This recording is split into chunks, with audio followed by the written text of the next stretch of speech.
Welcome to my channel, it's me Simran Sahani. And after a long time मैं एक ऐसी video create कर रही हूँ।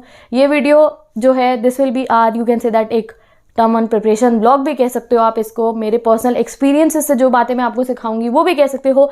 बहुत कुछ आज हम इसमें डिस्कस करने वाले हैं। रियल टाइम सिचुएशन में we will be discussing many things. जैसे कि मैं जब भी आपको कोई वीडियो में कुछ बताती हूँ, हम सिमरन टॉक करते हैं, मैं आपको MCQ सीरीज जब कराती हूँ या जब मैं आपको कोई चैप्टर पढ़ाती हूँ या जब हम कोई जो है अपना कोई प्लान डिस्कस करते हैं, प्लानर्स बनाते हैं, चैलेंजेस लेते हैं, तो हमेशा आप लोग मुझे कमेंट सेक्शन में अपनी प्रॉब्लम्स बताते हो, दीदी हमारी ये प्रॉब्लम है, ये प्रॉब्लम है। तो मैंने सोचा जो जो हमारी प्रॉब्लम होती है उनको एक रियल टाइम सॉल्यूशन देने के लिए I have to create a different type of a video. तो ये वो वीडियो देखो, जैसे कि आप प्रॉब्लम हर स्टूडेंट के लाइफ में होती है, ठीक है। हर एक स्टूडेंट अपने पार्ट पे किसी ना किसी टाइप की प्रॉब्लम को डील करते हैं। जैसे किसी का पढ़ने का मन नहीं करता है, कोई खुद से ही ऐसे होते हैं इनका मन ही नहीं करता पढ़ने का, ठीक है, जो कई लेट बिगनर्स में चले जाते हैं। कुछ ऐसे होता है due to family reasons you can not study, ठीक है। कुछ ऐसे होते हैं, कुछ इनका रिलेशनशिप वगैरह का पढ़ा होता है बच्चों का, वो नहीं पढ़ पाते हैं, ठीक है। तो तुम्हारे लिए तो मैंने एक वीडियो क्रिएट भी करी थी, ठीक है। और कुछ reasons, there are many reason जिसकी वजह से जो बहुत प्रेशियस टाइम होता है पढ़ने का, ठीक है। आप शुरू से पढ़ो बहुत अच्छा है, बट देखो लास्ट स्टेज में पढ़ना भी बहुत जरूरी है। उन बच्चों लेट बिगनर तो पढ़ ही रहे हैं बट इनका रिवीजन हो चुका है ना, उनको भी कह रही हूँ ऐसा कॉन्फिडेंस में नहीं आता ना कि हम पढ़ेंगे नहीं, अब हमारा सब हो गया। नहीं, you have to be very you can say that continuous कि तुम्हारे पे तो तुम्हारा सब हो चुका है, तो तुम्हें तो और अच्छे तरीके से सब कर लेना है कि 40 on 40 will be on fire, इस तरीके से। तो ये जो कुछ भी आपकी प्रॉब्लम होती है तो उसको एक रियल टाइम सॉल्यूशन चाहिए आपको। एंड देखो रियल टाइम सॉल्यूशन पता है क्या होता है कि ये जब आप अपने स्टडी एरिया में एंटर करो, ये है मेरा स्टडी एरिया, ठीक है। आपने कई बार देखा होगा मैं वहाँ टेबल पे अपना सेटअप करती हूँ और मैं वहाँ पढ़ती हूँ, बट देखो अगर मैं तुम्हें सच्चाई से बताऊँ तो जब मुझे अपनी स्टडीज़ करनी होती है, जैसे कि जब मैं 9 to 12 तक पढ़ी, ठीक है, अब मैं अपनी ग्रेजुएशन की पढ़ाई मैंने करी, मैंने अपनी पोस्ट ग्रेजुएशन की पढ़ाई करी, तो मैं टेबल पे बहुत कम बैठ के पढ़ती हूँ, ठीक है। मैं ऐसे बेड पे बैठ के ही पढ़ती हूँ, ठीक है। आप कुछ कहेंगे दीदी नींद आती है बेड पे बैठ के, बट देखो सबके पास एक तो टेबल नहीं होता, मेरे को यही कंफर्टेबल लगता है बेड पे। और पॉस्चर अपना जो है कहते हैं कि बैक का पॉस्चर ठीक होना चाहिए, तो उसके लिए मेरे पास बहुत सारी सेटिंग्स है। मैंने तुम्हारे सीनियर्स को भी सिखाया था, क्योंकि कई गर्ल्स ने भी मुझे बताया, बॉयज़ ने भी बताया कि दीदी इतनी देर चेयर पर बैठे बैठे कमर में दर्द होने लगता है। अभी मुझे रीसेंट कमेंट भी आया था इस चीज़ को लेकर, दीदी इसकी सॉल्यूशन दो, दीदी कैसे हमारा घर में हम कैसे, हमारे पे टेबल नहीं है, स्टडी डेस्क नहीं है, हम कैसे पढ़े। तो गाइस स्टडी डेस्क मैटर नहीं करता है आपके पढ़ने के लिए, आपका मन मैटर करता है पढ़ाई करने के लिए। चाहे सोफा हो, चाहे फ्लोर हो, चाहे बेड हो, कहीं पे भी बैठ के आप पढ़ाई कर सकते हो अगर आप अंदर से पढ़ना चाहते हो। नींद आने की बात है तो वो टेबल पे बैठ के भी आ जाएगी। स्कूल में टेबल पे बैठे होते थे, कितनी नींद आती थी। अगर ये बोलो कि भाई जगह मैटर नहीं करती है, तुम्हारा फोकस मैटर करता है। कहाँ वो लॉकडाउन के दिन थे, तुम्हें याद होगा 12 से 6 बजे तक यहाँ यहीं पे बैठ के तुम बिंज वॉच करते थे शोज। काफ़ी बच्चों ने करा होगा यही काम लॉकडाउन में। तो भाई अब मज़े हमने बहुत कर लिए, अब बिल्कुल ही तगड़ी वाली प्रिपरेशन करने का हमारा टाइम है। तो मैं तुम्हें क्या बताई थी, हाँ मैं यहीं बैठ के पढ़ती हूँ। मैं पीछे एक पिलो लगा लेती हूँ कि पॉस्चर ठीक रहे कमर का, और ऐसे थोड़ी सी टेक लगा लेती हूँ कि मेरे कमर में दर्द ना हो। और बहुत देर तक जब पढ़ते हैं ना तो कई बार हमारे कमर में दर्द होता है। तो सबसे बड़ा सजेशन ये है कि अब हमारे को सेल्फ स्टडी का टाइम इंक्रीज़ करना है। 4 घंटे 5 घंटे पढ़ना है, 2 घंटे तो लगातार बैठ के पढ़ना है। तो जब आप ऐसे कभी पढ़ते हो तो थोड़ी थोड़ी देर बाद बॉडी का पॉस्चर यूँ चेंज करते रहा करो। जैसे कभी पिलो पीछे रखा हुआ है, अगर आप बेड पे बैठ के पढ़ रहे हो, चेयर पे भी बैठ के पढ़ो तो पीछे कुशन रख लो, सोफे पे पढ़ो तो पीछे पिलो रख लो या कुछ कुशन रख लो। थोड़ी देर ऐसे पीछे रख के पढ़ लिया, थोड़ी देर बाद जो है पिलो को आगे रख लिया। पॉस्चर अपने चेंज कर करके पढ़ते रहा करो। इससे क्या होगा, एक तो तुम्हें नींद भी नहीं आएगी। कई बच्चे कहते हैं दीदी बहुत नींद आती है पढ़ाई करते हुए हमारे को, तो जब तुम ऐसे पॉस्चर चेंज कर करके पढ़ोगे तुम्हें नींद नहीं आएगी। और दूसरा है कि तुम्हारी जो बैक में एक वेक होता है वो भी नहीं होता। दो प्रॉब्लम का तो रियल टाइम सॉल्यूशन आपको मिल गया। एक वो बैक एक वाली तो मैंने बता दिया, एक सपोर्ट दो अपनी बैक को, पीछे कुशन रख लो या फिर एक पिलो रख लो। चेयर पे पढ़े हो तो उसमें भी एक जो है पिलो रख लो, ठीक है। या फिर और दूसरी वाली प्रॉब्लम क्या हमारी, जो तुम्हें इतना स्लीपी फील होता है, वो इसलिए होता है you are not moving at all, ठीक है। तो थोड़ी थोड़ी देर बाद मूवमेंट करते रहा करो, ठीक है। ये देखो ओके एंड अगर मैं तुम्हें अपना बताऊं तो मेरे पास ये टेबल है, ये मैंने तुम्हारे सीनियर्स को भी बहुत बार दिखाया है। This is my table. ये मेरे पास UKG से है, जब मैं किंडरगार्टन में थी तब से लेके अब तक मैं इसी टेबल पे पढ़ती हूँ, आगे भी इसी पे ही पढ़ूंगी। तो एज आई टोल्ड यू कि मैं बेड पे ही बैठ के स्टडीज़ करती हूँ अपनी, तो मैं यहाँ ये सामने टेबल रखती हूँ। इवन तुम्हारी पढ़ाई करते हुए भी जब मैं तुम्हारी MCQ क्वेश्चंस क्रिएट करती हूँ NCERT में से, तो मैं हमेशा ऐसे ही करती हूँ। सामने यहाँ पे NCERT खोली और ये A4 साइज़ की शीट्स ली एंड पेन लिया और ऐसे बैठ के मैं तुम्हारा ये सारे क्वेश्चंस क्रिएट करती हूँ। फिर जब मुझे लैपटॉप में टाइपिंग करनी होती है सारे के सारे क्वेश्चंस की, तो तब मैं कई बार इसी के ऊपर जो है लैपटॉप को प्लेस करके, और ये हाइट पे भी आ जाता है तो आराम से तुम्हारा लिए स्लाइड्स क्रिएट करती हूँ, तो मेरे को तो ये टेबल बहुत हेल्प करता है। तो अगर तुम में से किसी के पास टेबल है ऐसा, तो मुझे ज़रूर बताना कमेंट सेक्शन में। तुम्हारे सीनियर्स ने टेबल्स परचेज करे थे और तुम में से भी अगर कोई ले सकता है तो ज़रूर इसको ले। फर्स्ट स्टडी बेस्ट फ्रेंड, जैसे कि मैंने तुम्हें बताया, ये किंडरगार्टन से मेरे पास में है, इसके बिना मेरी पढ़ाई नहीं होती है। ये रोज़ अप एंड डाउन होता है, जैसे कि जब मैं नीचे सीक्रेट रूम में पढ़ती हूँ, तुम्हें पता है ना। ओके, पहले मुझे ये बताओ कि आप लोग कहाँ बैठ के पढ़ते हो, आई वॉन्ट टू नो, जिससे मैं तुम्हें रियल टाइम सॉल्यूशन दे सकूँ तुम्हारी प्रॉब्लम्स के। जैसे कि आपका अपना स्टडी रूम है, तुम किसी ड्राइंग रूम में पढ़ते हो, तुम किसी और रूम में पढ़ते हो, तुम सिबलिंग के साथ अपनी स्टडी रूम शेयर करते हो, पेरेंट्स के साथ शेयर करते हो। Tell me down in the comment section that आप कैसे पढ़ते हो, क्योंकि बहुत सारी बातें जिनमें हमें डिस्कस करना है और उनके सॉल्यूशंस निकालने हैं वन बाय वन। तो ये जो अगर आप देख रहे हो मैं कहाँ बैठ के पढ़ रही हूँ, तो ये वही रूम है जहाँ पे मैं रोज़ वीडियोज़ बनाती हूँ ना, ये वही रूम है। यहाँ पे वो सिमरन टॉक वाला टेबल है, स्टडी टेबल, जहाँ पे मैं बैठ के करती हूँ। सामने बोर्ड है हमारा, तो यहीं पे मैं अब वीडियो शूट करती हूँ। बट जब मैं 9 to 12 में थी तब यहाँ पे मेरा स्टूडियो नहीं था, ये मेरा स्टडी रूम था। मैं रोज़ आके यहाँ पढ़ाई करती थी दिन में, क्योंकि ये जो है फर्स्ट फ्लोर पे हमारे घर के और मेरा घर नीचे है। तो मैं दिन में पूरा दिन यहाँ पढ़ती थी और रात को मैं अपने सीक्रेट रूम में पढ़ती थी। कितने बच्चों ने मेरा सीक्रेट स्टडी रूम देखा है? हाँ, वही मेरा सीक्रेट स्टडी रूम। रात को मैं वहाँ पढ़ती थी पूरी रात और दिन में यहाँ पढ़ती थी। और रात को यहाँ इसलिए नहीं पढ़ती थी क्योंकि मुझे बहुत डर लगता है रात को अकेले। इससे कई बच्चे अपने सिबलिंग्स के साथ अपनी स्टडी रूम शेयर करते हैं, तो मैं अपना स्टडी रूम शेयर करती हूँ ये मेरे 3 भाइयों के साथ। तो ये जो फर्स्ट वन है ये वाला, दिस इज़ जो। कई बच्चे ने मुझसे कमेंट करता, दीदी जो कौन है? तो ये है जो। तो ये जो सबसे बड़ा है इनमें, तो तुम्हारे सीनियर्स इसे जानते थे तो तुम लोग भी जान लो, ये जो है। एंड इसको 9 to 12 तक का, ग्रेजुएशन तक की सारी पढ़ाई आती है, क्योंकि जब भी मैं पढ़ती हूँ तो ये सारी पढ़ाई करता है। ठीक है, ये जंबो है, इसको ग्रेजुएशन तक की पढ़ाई आती है। लाइक 9th 10th में तो नहीं था ये मेरे पास, ये ग्रेजुएशन में ही आया था, तो इसको ग्रेजुएशन वाली स्टडीज़ आती है। और ये जॉर्डन है, ये तो तुम ये अभी रक्षाबंधन पे ही आया था, तुम लोगों ने देखा होगा वीडियो में। तो ये जो जॉर्डन है, इसको सारी MCQ सीरीज़ आती है, तो तुम इससे हेल्प ले सकते हो अपनी MCQ सीरीज़ के लिए, क्योंकि जब से आया है तब से हमारा टर्म 2 का सिलेबस, टर्म 1 टर्म 2 ये हो गया है, MCQ मैराथन चल रही है। तो Jordan is very thorough with the MCQ marathon series. ठीक है, is very thorough with the MCQ marathon series. Okay, तो जोक्स अपार्ट, हम बात करने वाले हैं हमारी पढ़ाई को लेकर। तो पहली बात मैंने तुम्हें बता दिया, पोस्चर चेंज करते रहा करो, जिससे आपको स्लीपी फील ना हो और आप कंफर्टेबल रह सको। एंड अगर टेबल अरेंज कर सकते हो तो उससे अच्छी कोई बात ही नहीं है। मैं थोड़ी थोड़ी देर बाद अपने इस टेबल को ऐसे भी करके पढ़ लेती हूँ।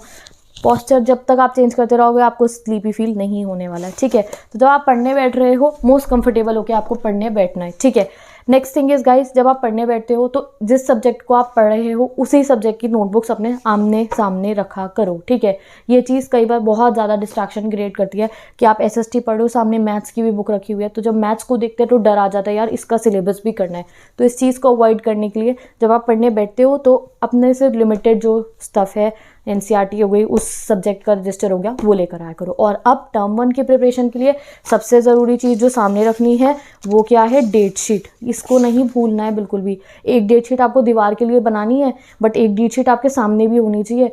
बिल्कुल रटा हुआ तुम्हारे दिमाग में हो कि कौन से चैप्टर, कौन सा एग्जाम कब है, तब भी डेट शीट एक बिल्कुल तुम्हारे सामने होनी चाहिए। सामने सोशल साइंस जब पढ़ रहे हो तो सामने दिख रहा हो भाई 30 नवंबर को पेपर है। इंग्लिश जब पढ़ रहे हो तो 12th वाले तुम्हें दिखाई दे रहा हो कि भैया इंग्लिश का तो एग्जाम आने वाला है, जल्दी से पहले 6 दिन में इंग्लिश की वीडियोस सिमरन दीदी की देख के इंग्लिश का सिलेबस कंप्लीट करता हूँ। तो date sheet should be off in your vision. ठीक है, बिल्कुल तुम्हारे आमने सामने होनी चाहिए तुम्हारी डेट शीट। इस चीज़ को ध्यान में रखना। ठीक है, अब इस समय पे guys this is our totally new pattern कि हमें MCQ के हिसाब से पढ़ना है।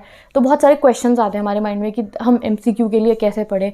तो मैं तुम्हें बता रही हूँ, सपोज़ करो तुम आए पढ़ने के लिए। ठीक है, मैंने आपसे एक बात डिस्कस करी कि हर बच्चे की लाइफ में कोई ना कोई प्रॉब्लम होती है। तो भाई जब तुम आते हो ना यहाँ पढ़ने बैठने के लिए, जब जैसे मैं यहाँ आती थी पढ़ने बैठने के लिए, सब हम मेरे साथ भी काफ़ी प्रॉब्लम्स हुई होंगी। ठीक है, तो जब मैं यहाँ इस एरिया में आती थी या जब तुम अपने एरिया में एंटर करो पढ़ने के, तब उन सबको भूला करो। ये सोचा करो ये सॉल्यूशन है हर चीज़ का। ऐसे आपको अपनी NCERT को ओपन करना है। जब आप पढ़ने बैठोगे समझ लो कि ये सॉल्यूशन है। जो भी मैं सोच रहा हूँ, जिस चीज़ को भी लेकर मैं ओवरथिंकिंग टेंशन कर रहा हूँ, अगर मैंने इसमें अपना बेस्ट दे दिया तो मुझे हर चीज़ का सॉल्यूशन मिल जाएगा। सब कुछ भूल जाना है यहाँ पे आके। तुम अपने स्टडी एरिया में एंटर करोगे, तभी मैंने आपसे पूछा है कि मुझे बताओ आप कहाँ बैठ के पढ़ते हो, so that we can connect with each other. तो जो कोई भी प्रॉब्लम है, जो कुछ भी तुमने अपने दिमाग में भर रखा है, वो सब छोड़ के आया करो और यहाँ बैठा करो। And then open your NCERT। And जब स्टडी आवर अपना किसी दिन इंक्रीज करोगे ना, जैसे कि एक दिन 2 घंटे मन लगा के पढ़ने बैठ गए हो, चाहे मेरे कहने भी पढ़ने बैठ गए 2 घंटे मन लगा के पढ़ने, तो खुद इफेक्ट देखना उस चीज़ का। तुम्हें अंदर से यकीन आएगा that yes I can score good marks. खुद से तुम्हें अंदर से फीलिंग आएगी। स्टडी फोन है, ठीक है, तो इस स्टडी फोन में मैंने बेसिकली जो है तुम्हारे लिए सारे NCERTs एंड ऑल दैट ये सब रखा होता है। NCERT सामने भी है, फ़ोन में भी रखती हूँ, बहुत कुछ। ठीक है, तो इसमें बेसिकली गाने सुनने के लिए मैं रखती हूँ। अब मैं वो जो MP3 प्लेयर है उसमें नहीं सुनती, इस वाले फ़ोन में गाने सुनती हूँ। और क्या है इसके अंदर स्टॉप वॉच मैंने रखी है। तो अगर आप भी ऐसा कर सकते हो, अपने फ़ोन में स्टॉप वॉच ज़रूर डाउनलोड करके रखो। अगर कोई तुम्हारे पास रियल वाली स्टॉप वॉच है तो वो बहुत अच्छी बात है, बट फ़ोन में करने से ये होता है कि तुम्हारे सामने ना, अगर तुम्हें बहुत ज़्यादा ऐसा लगता है कि बार बार फ़ोन की तरफ हमारा मन करता है फ़ोन को टच करने का, तो फ़ोन में स्टॉप वॉच चला के ना सामने रख दिया करो कि तुम पढ़ने बैठे हो, 15 मिनट भी नहीं हुए और तुम सोच रहे हो कि चेक कर लूँ फ़ोन को, तो जब स्टॉप वॉच चल रही होगी तुम्हें खुद से दिखाई देगा कि यार अभी तो 15 मिनट भी नहीं हुए और मैं अभी से फ़ोन टच कर लूँ। तो इस चीज़ को सब बच्चे करके देखना, दैट तुम अपने फ़ोन में कोई भी एक स्टॉप वॉच वाला ऐप डाउनलोड करो और जब पढ़ने बैठते हो ना, ठीक है, अगर आपको उस समय कोई वीडियो नहीं देखनी है, गाने तो सुने जाते हैं ना स्टॉप वॉच के साथ में, तो आप जो है गाने चलाना और स्टॉप वॉच ऑन करके बैठ जाना, ठीक है। तो स्टॉप वॉच आपकी बहुत ज़्यादा हेल्प करेगी। या फिर टाइमर लगा लेना, जैसे तुम्हें समझ में आए, कई बच्चे ऐसे होते 5 मिनट पढ़े नहीं होते, चल भाई फ़ोन चेक कर लेता हूँ, किसी का मैसेज तो नहीं आ, कोई डील तो नहीं साइन होने वाली मेरी। ये हमें लगता है कि भाई इससे ज़्यादा इंपॉर्टेंट ये है, इस चीज़ का डिफरेंस समझो, नहीं भैया यही इंपॉर्टेंट है, ये नहीं है ज़्यादा इंपॉर्टेंट। जब कोई वीडियो देखनी होगी, MCQ मैराथन क्विजेस करने होंगे, तब आएगी इसकी इंपॉर्टेंस। पहली इंपॉर्टेंस अभी यहीं चल रही है NCERT के लेटर्स के अंदर, तुम्हारी एग्जाम्पलर्स के अंदर, तुम्हारी बुक्स के अंदर, तुम्हारे सेल्फ स्टडी नोट्स के अंदर, सारी इंपॉर्टेंस यही है। टाइम टेबल कितने बच्चों ने बना लिया खुद से, बिकॉज मैंने तुम्हें कहा I will be providing your time table video, but मैं अभी उसके लिए कुछ अभी सारे बच्चों के मुझे कमेंट्स पढ़ने हैं। तो देखो मैं तुम्हारा टाइम टेबल ऐसे ही नहीं बना देती कि बस मैं आपको बता देती हूँ ये टाइम है, ये टाइम है, ये टाइम है, नहीं। जितने बच्चों से जब मैं आपसे कमेंट्स कराती हूँ मुझे अपना स्कूल का टाइमिंग बताओ, तो पहले मैं सारा फ़ोन लेके बैठती हूँ और चेक करती हूँ, अच्छा मोस्ट ऑफ द स्टूडेंट्स का ये है स्कूल के टाइमिंग और कोचिंग की टाइमिंग ये है, फिर मैं टाइम टेबल क्रिएट करती हूँ। तो तुम देख सकते हो मेरी टाइम टेबल शीट अभी एम्प्टी है, तो 1 से 2 दिन के अंदर मैं इस टाइम टेबल को फिल करने वाली हूँ और तुम्हें टाइम टेबल प्रोवाइड कर दूंगी। तो तुम भी टाइम टेबल तो ज़रूर होना चाहिए और 3 दिमाग में टाइम तो सेट होना चाहिए। 7 से 9 पढ़ना है, रात को 10 से 12 पढ़ना है, सुबह अर्ली राइज तो 4 से 6 पढ़ना है। वो 3 आपके माइंड में स्लॉट्स डिसाइडेड होने चाहिए। टाइम टेबल तो वर्क करेगा ही जब वो 3 स्लॉट्स आपके माइंड में डिसाइडेड हो गए। तो टाइम टेबल की शीट्स बना के रखो, पढ़ने बैठो। तो एक चीज़ का ज़रूर ध्यान रखा करो, क्या, ये तुम्हारी पानी की बॉटल और एक ग्लास भी, ठीक है। तो मेरा ग्लास अभी वहाँ पड़ा है, तो मैं अभी जा नहीं रही, तो बॉटल अपने साथ लेके बैठा करो। मेरे साथ ये बहुत बड़ी प्रॉब्लम थी 9 to 12, मैंने इस चीज़ को लेकर बहुत प्रॉब्लम, मैं हमेशा अपनी पानी की बॉटल भूल जाती थी, फिर मेरा नीचे जाने लेने का मन नहीं करता था, फिर मैं ऊपर से आवाज़ें लगाती थी, पानी दे दो मुझे, पानी की बॉटल पकड़ा दो। और मेरे घर में कोई मेरी आवाज़ नहीं सुनता था, इनफैक्ट मेरे पड़ोसी कई बार आवाज़ सुन लेते थे और वो आवाज़ लगाते थे कि अरे सिमरन को पानी पकड़ा दो, बिकॉज हमारे घर थोड़े पास पास में है। तो मेरे पड़ोसी सुन लेते थे, मेरे घर वाले आवाज़ नहीं सुनते थे मेरी पानी की बॉटल की। तो मैं ट्रेन हो चुकी हूँ, जब मैं आती हूँ 1 नहीं 2 बॉटल लेकर आती हूँ अपनी पानी की। तो भाई पानी पीते रहना है, इसलिए मैंने ये पानी वाला टॉपिक भी ऑन करा है, दैट हाइड्रेटेड रहा करो। ये नहीं बहुत सारा पी लिया कि फिर वॉशरूम में जा रहे हो, नहीं, थोड़ी थोड़ी देर बाद आपको पानी पीते रहना है। हम कई बार ना इतना पढ़ाई में इंडल्ज हो जाते हैं या इतना कई बार भूल जाते हैं, पूरा पूरा दिन पानी नहीं पीते हैं, तो ये नहीं करना है। पढ़ाई के बीच में अपनी हेल्थ पे भी बिल्कुल ध्यान रखना है, तो पानी पीते रहना है आपको, ठीक है। तो पानी पियोगे कब, जब बॉटल सामने रखी होगी तो बंदा उठा के पी लेता है, ठीक है। तो ये काम आपको करना। लास्ट थिंग जो मुझे आपको कहनी थी, दैट गाइस, मैंने जैसे कि MCQ मैराथन सीरीज़ है मेरी और मेरे MCQ क्विज सीरीज़ है, जिसमें मैं आपको इतने सारे MCQ क्वेश्चंस करा रही हूँ। चैलेंज के हिसाब से मैंने MCQ सीरीज़ लॉन्च करी है। तो देखो MCQ मैराथन सीरीज़ के लिए, MCQ क्विज सीरीज़ के लिए अगर हो सके तो आप अपने पास में A4 साइज शीट्स जो हैं वो रख लो, या फिर रजिस्टर्स अपने मेंटेन करके रखो, दैट जो मैं MCQ क्वेश्चंस आपको करा रही हूँ उनको आप हैंड टू हैंड अपनी नोटबुक्स में लिखते रहो, ठीक है। चाहे उसका छोटा सा क्वेश्चन भी लिख लिया और नहीं तो कीवर्ड लिख लिया उसका और आंसर्स लिख लिए, इसकी आपको बहुत हेल्प मिलेगी एंड टाइम पे जब आपके एग्जाम होंगे और आपके पास इस बारी एक ही दिन है रिवाइज करने का। 10th वालों की डेट शीट में देख लेते हैं, देखो, ठीक है। देखो 10th वालों तुम्हारी डेट शीट, SST के बाद आप लोगों का 30 नवंबर को SST का, 2 दिसंबर को ही साइंस का एग्जाम है।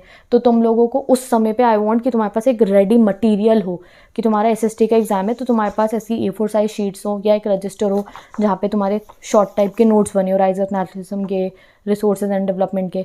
फिर उसके बाद में तुम्हारे पास रिटन में थोड़े बहुत 30-40 इंपॉर्टेंट MCQ क्वेश्चंस हो, 1-2 रीजनाइजेशन के क्वेश्चंस आपके पास हो जिनको आप रिवाइज कर लो, ठीक है। और जो आपकी हैंड राइटिंग ये चीज़ होती है वो आपको सबसे ज़्यादा हेल्प करती है रैदर देन प्रिंटेड मटेरियल, ठीक है।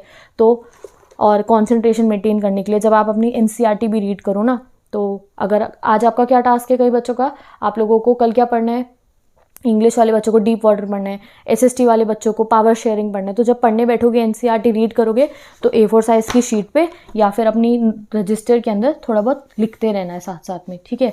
और ये आपका अपना गोल बना लो। इसकी टॉपिक पे मैं आगे डिस्कस करूँगी और ये सीरीज़ को हम कंटिन्यू करेंगे, बिकॉज आज मुझे बहुत अच्छी वाइब आ रही है तुम्हारे से इस तरीके से बात करने में। यहाँ पे अपन स्टडी, ये मेरा स्टडी जोन है, वो मेरा डेस्क है, वहाँ पे मैं अभी नहीं, वहाँ पे मैंने अभी पढ़ना स्टार्ट करा, बट यहाँ पे मैंने सालों साल पढ़ाई करी है, ठीक है। लाइक 9th से 8th से यहाँ पढ़ती हूँ मैं, 8 से जो पढ़ता है मेरे साथ। जैसे ही मैं आती हूँ ना इस पोजीशन पे आके बैठती हूँ, मुझे होता है चल भैया पढ़ने बैठते, और वो वहाँ नीचे जो मेरी सीक्रेट रूम है जिसका मेरा एक शॉर्ट भी है, ठीक है। तो तुम लोग भी एक बेहतरीन सी जगह अपने डिसाइड करो, और गोल तो तुम सबका सेट है, डेट शीट सामने रखते हुए और इन सब बातों को ध्यान में रखते हुए start studying for your term. आज मुझे बहुत अच्छा लग रहा है इस वीडियो को क्रिएट करते हुए हो, एंड इस सीरीज़ को हम कंटिन्यू करेंगे यहीं इसी पोजीशन में, पढ़ाई भी करेंगे, स्टडी व्लॉग भी करेंगे, सब कुछ करेंगे। तो with this I am going now, and अभी भी अगर आपकी कोई और प्रॉब्लम है, कोई और यूनिक प्रॉब्लम है तुम्हारी, feel free to share with me, because मैं तुम्हारी बहन हूँ, तुम्हारी टीचर होने से पहले मैं तुम्हारी बहन हूँ, योर एल्डर सिस्टर, ठीक है। तो बिल्कुल ही फ्री होकर मुझे बता दो कमेंट सेक्शन में। जैसे आज कुछ प्रॉब्लम्स का सॉल्यूशन निकाले, अगली वीडियो में उनका सॉल्यूशन निकालेंगे।